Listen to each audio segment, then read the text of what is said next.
Hi everyone, welcome back to the channel. So I've been using the AI mirror application for a while now because it creates my image to the stunning anime style.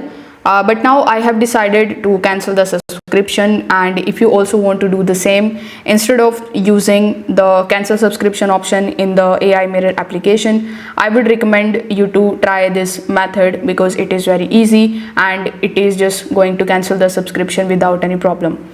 So you just have to come out of your AI mirror application first, then open your Google Play Store or App Store.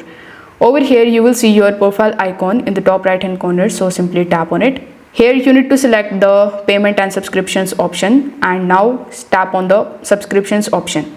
Over here you will see the list of all of the subscriptions that you have. So among these you just have to simply select the AI mirror subscription just like so.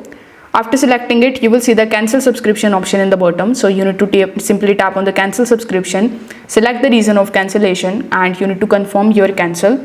This way you will be able to cancel your AI mirror subscription without any problem. So if this video helped you out, consider subscribing to the channel and liking the video. Thanks for watching.